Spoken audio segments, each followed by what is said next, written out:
తగలబెట్టండి sir Niranjan గారు. ఒక cinema box office వద్ద సర్వైవ్ అవ్వాలంటే తొలి రోజు వచ్చే టాక్ మీదే ఆధారపడాల్సి ఉంటుంది. పాజిటివ్ టాక్ వస్తే బాక్సాఫీస్ వద్ద ఆ సినిమా కురిపించే కలెక్షన్ల వర్షాన్ని ఎవ్వరూ ఆపలేరు. అదే నెగటివ్ టాక్ వస్తే మాత్రం భారీ నష్టాలతో తట్టాబుట్టా సర్దేయాల్సి ఉంటుంది. ఇప్పుడు గుంటూరు కారం సినిమాకి కూడా అలాంటి పరిస్థితులే ఎదురయ్యేలా కనిపిస్తోంది. రెండో రోజు ఈ సినిమా వసూళ్లు డ్రాస్టిక్గా పడిపోవడమే అందుకు ప్రత్యక్ష సాక్ష్యం.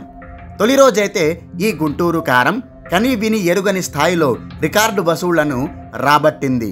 రిలీజ్కి ముందు నెలకొన్న భారీ హైప్, ఎక్కువ థియేటర్లు కేటాయించడం, టికెట్ రేట్లు పెంచడంతో పాటు సంక్రాంతి సీజన్ వంటి ఫ్యాక్టర్స్ కారణంగా తొలి రోజు ఈ సినిమా బాక్సాఫీస్ని మడతబెట్టేసింది.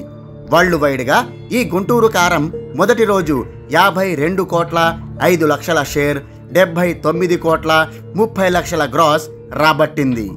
దీంతో ఇది మహేష్ బాబు కెరీర్లోనే బిగ్గెస్ట్ ఓపెనింగ్స్ రాబట్టిన సినిమాగా చరిత్ర సృష్టించింది. అయితే రెండో రోజు వచ్చేసరికి బాక్సాఫీస్ వద్ద పరిస్థితులు పూర్తిగా తారుమారు అయ్యాయి.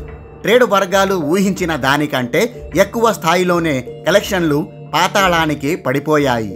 ట్రేడ్ వర్గాల రిపోర్ట్స్ ప్రకారం రెండో రోజు ఈ సినిమా 2 తెలుగు రాష్ట్రాల్లో కలుపుకొని 8,60,00,000 షేర్, 13,90,00,000 గ్రాస్ మాత్రమే కలెక్ట్ చేసింది.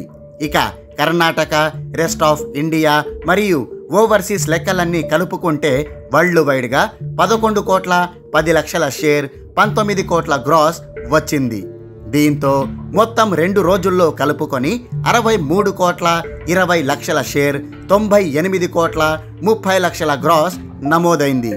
తొలి రోజు బాక్సాఫీస్ రిపోర్టుతో పోలిస్తే రెండో రోజు ఏకంగా 80% పైగా వసూళ్లు తగ్గిపోయాయి. రికార్డు స్థాయి థియేటర్లలో విడుదల చేసినప్పటికీ రెండో రోజు ఇంత తక్కువ వసూళ్లు రాబట్టడం నిజంగా షాకింగే. తొలి రోజు ఈ గుంటూరు కారంకి నెగటివ్ టాక్ రావడం, థియేటర్ల గొడవ కారణంగా వ్యతిరేకత వచ్చి పడడం, హనుమాన్కి యునానిమస్ పాజిటివ్ టాక్ రావడంతో ప్రేక్షకులు ఆ సినిమాకే పోటెత్తడం వంటి ఫ్యాక్టర్స్ కారణంగానే గుంటూరు కారం వసూళ్లు ఇలా భారీ స్థాయిలో పడిపోయాయని ట్రేడ్ నిపుణులు పేర్కొంటున్నారు. తొలి వీకెండ్లోనే, అది కూడా రెండో రోజే కలెక్షన్లు ఈ స్థాయిలో పడిపోతే వర్కింగ్ డేస్లోకి అడుగుపెట్టిన తరువాత పరిస్థితి మరింత దారుణంగా తయారవ్వొచ్చని అంటున్నారు. ఒకవేళ అదే జరిగితే మాత్రం గుంటూరు కారం భారీ నష్టాలతో డిజాస్టర్గా నిలుస్తుందని అంచనా వేస్తున్నారు. 133 కోట్ల బ్రేక్ ఈవెన్ టార్గెట్తో బరిలోకి దిగిన ఈ సినిమా 2 రోజుల్లో 63,20,00,000 షేర్ కలెక్ట్ చేసింది. అంటే ఇది క్లీన్ హిట్ సినిమాల జాబితాలోకి చేరాలంటే ఇంకా 69,80,00,000 షేర్ వసూళ్లను రాబట్టాల్సి ఉంటుంది. రెండో రోజు వసూళ్లు డ్రాస్టిక్గా పడిపోవడం, సంక్రాంతి పోటీ వాతావరణం చూస్తే అంత మొత్తం రాబట్టడం అనేది కష్టంగానే కనిపిస్తోంది.